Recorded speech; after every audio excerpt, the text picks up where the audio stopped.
આજે આપણે પ્રાચીન ભારતના ઇતિહાસમાં આવેલા એક મોટા પરિવર્તનને સમજીશું. તો સવાલ એ છે કે 900 વર્ષમાં એક સભ્યતા કેટલી બધી બદલાઈ શકે છે. આ સમજવા માટે વૈદિક યુગને બે ભાગમાં વહેંચવામાં આવે છે: ઋગ્વૈદિક અને ઉત્તરવૈદિક કાળ. ચાલો સૌથી પહેલા એમના પ્રદેશ અને રાજકારણમાં આવેલા બદલાવને જોઈએ. ઋગ્વૈદિક આર્યો સપ્તસિંધુમાં હતા, પણ પછી તેઓ ગંગા યમુનાના મેદાનો તરફ આગળ વધ્યા. વિસ્તાર વધતા રાજ્યો જનપદ બન્યા અને રાજાની સત્તા પણ વધી. સભા સમિતિનું નિયંત્રણ ઓછું થયું.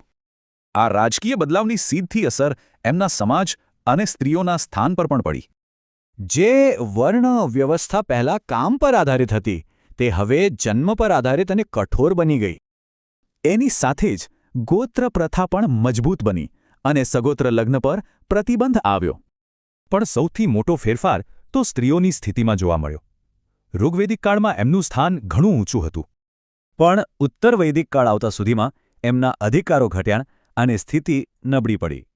આ બદલાવની અસર ધર્મ પર પણ પડી. નવા દેવતાઓ અને નવી પૂજા પદ્ધતિઓ આવી.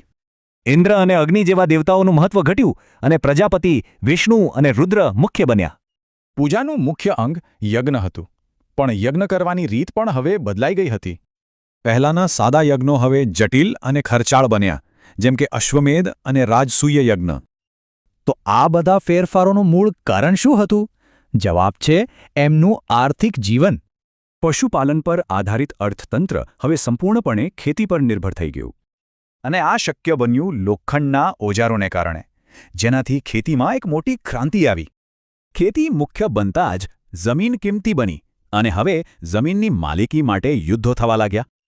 ટૂંકમાં કહીએ તો એક સરળ કબીલાઈ સમાજ હવે એક જટિલ, સ્થાયી સમાજ બની ચૂક્યો હતો.